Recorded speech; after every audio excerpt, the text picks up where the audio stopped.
আসন্ন ধর্মনগর উপনির্বাচন এবং টিটিএডিসি নির্বাচনকে কেন্দ্র করে প্রশাসনিক তৎপরতা ক্রমশ তীব্র হচ্ছে রাজ্যে। নির্বাচনকে সামনে রেখে আইন শৃঙ্খলা পরিস্থিতি সুসংহত রাখতে ডিজিপি অনুরাগ আইপিএস এর নেতৃত্বে অনুষ্ঠিত হলো উচ্চ পর্যায়ের বৈঠক।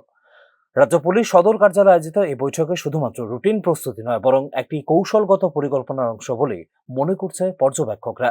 বৈঠকে উপস্থিত ছিলেন রাজ্য পুলিশের শীর্ষ আধিকারিক থেকে শুরু করে জেলা এসপি, টিএসআর ব্যাটালিয়নের কমান্ড্যান্ট এবং এসডিপিওরা। বিশেষ করে অতীতের অভিজ্ঞতায় উপজাতি এলাকায় ভোটকে কেন্দ্র করে উত্তেজনা বা বিচ্ছিন্ন সংঘর্ষের নজির থাকায় বাড়তি সতর্কতা লক্ষ্য করা যাচ্ছে এবারের প্রস্তুতিতে।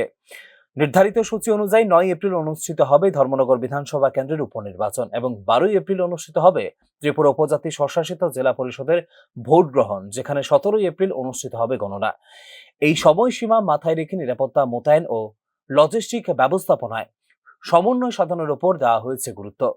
ত্রিপুরা স্টেট রাইফেলস এবং সেন্ট্রাল আর্ম পুলিশ ফোর্স সহ 11,000-এরও বেশি নিরাপত্তা কর্মী মোতায়েনের সিদ্ধান্ত নিয়েছে পুলিশ প্রশাসন। সবচেয়ে তাৎপর্যপূর্ণ দিক হল টিটিএডিসির ভোট কেন্দ্রগুলির শ্রেণীবিভাগ। মোট 1,257টি কেন্দ্রের মধ্যে প্রাথমিক পর্যায়ে 311টি উচ্চ ঝুঁকিপূর্ণ এবং 693টি সংবেদনশীল হিসেবে চিহ্নিত হওয়া যথেষ্ট তাৎপর্যপূর্ণ বলে মনে করছে সংশ্লিষ্ট মহল। অর্থাৎ প্রায় 80% কেন্দ্র কোনো না কোনোভাবে ঝুঁকিপূর্ণ বা সংবেদনশীল, যা নির্বাচনকে ঘিরে তুলে ধরে সম্ভাব্য চ্যালেঞ্জের পরিমাণ। এই প্রেক্ষাপট অত্যন্ত গুরুত্বপূর্ণ হয়ে উঠেছে নিরাপত্তা বাহিনীর কৌশলগত মোতায়েন, এরিয়া ডোমিনেশন, রুট মার্চ এবং নজরদারির বাড়ানো।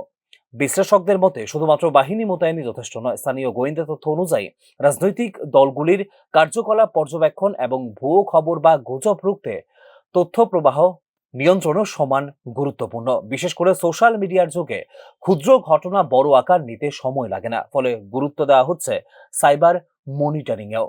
সব মিলিয়ে বিশেষ করে এবারের ত্রিপুরা উপজাতি স্বশাসিত জেলা পরিষদের এবারের নির্বাচন কেবল একটি নিয়মিত নির্বাচন নয়, বরং আইন শৃঙ্খলা রক্ষার দিক থেকে একটি বড় পরীক্ষা হিসেবে দেখছে পুলিশ প্রশাসন। এই কৌশলগত প্রস্তুতি কতটা কার্যকরভাবে বাস্তবায়িত হয় এবং শেষ পর্যন্ত ভোটাররা কতটা নির্বিঘ্নে তাদের গণতান্ত্রিক অধিকার প্রয়োগ করতে পারে, তাই এখন দেখার বিষয়। Bureau report, news now.